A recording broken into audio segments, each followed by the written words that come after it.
1, 2, 1, 2, 3.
Hi, my name is Miles Oslin. I'm a professor of saxophone and director of jazz studies at the University of Kentucky. And we're going to spend a few minutes here on the All-State Jazz Audition piece. This is Colleen Wagner, senior music education major at the University of Kentucky and also the lead alto in the University of Kentucky Jazz Ensemble. What you just heard is the demo recording from this book. It's by Jim Snedero. He was the alto player that you heard on that demo. A very fine saxophonist in New York, and he has a great series of books. This one was extracted from Jazz Conception by Jim Snedero, and he has it out in all instruments. So that's what this this piece is taken from. Tunisia, of course. It's based on the changes of the night in Tunisia. Now, we're going to talk a lot about articulation and phrasing because that's a real ambiguous point with the music that you receive. And it's a big pet peeve of mine that a lot of the books and a lot of the music that's published, you get exactly what you received to play, which it means there's no articulations, there's no style, no phrasing indications. So how does one learn how to play jazz in the correct style?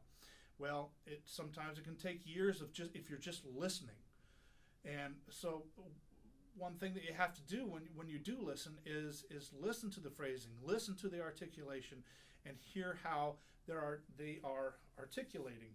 Later, you will see what I've done is, and what you watched in the beginning of the video, I've added the articulations that I transcribed exactly what Jim Snedero played on that recording. So this will make it even easier to sound swinging and in the style of at least Jim Snedero and the correct style of this piece. So Colleen's going to demonstrate for you. If you play, we're so used to playing what's written on the page, and unfortunately what's written on the page is no articulation whatsoever. So I'm sure a lot of you band directors are listening to your students play like this.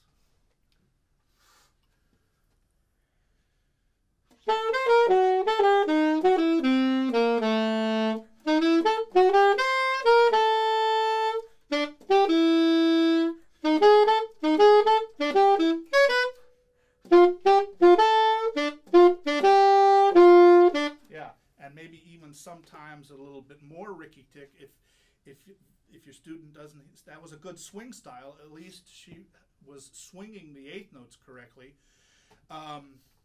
but everything was tongued. And in a piece like this, there's going to be all kinds of articulations, as you saw earlier. If you don't even have a good swing style concept, it might even sound like this.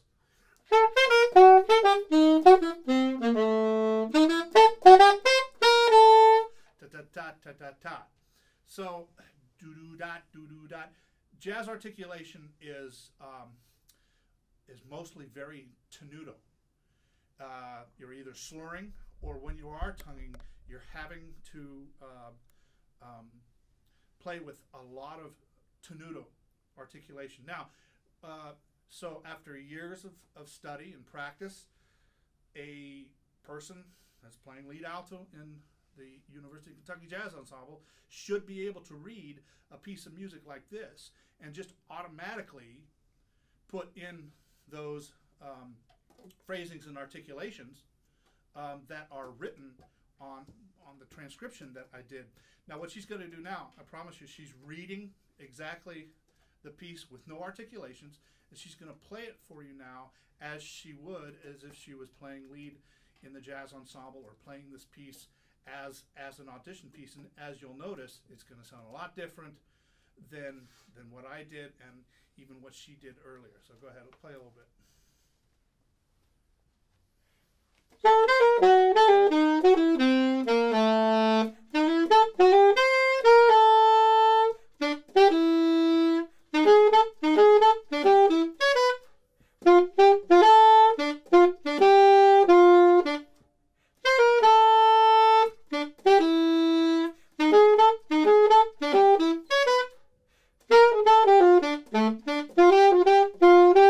Good.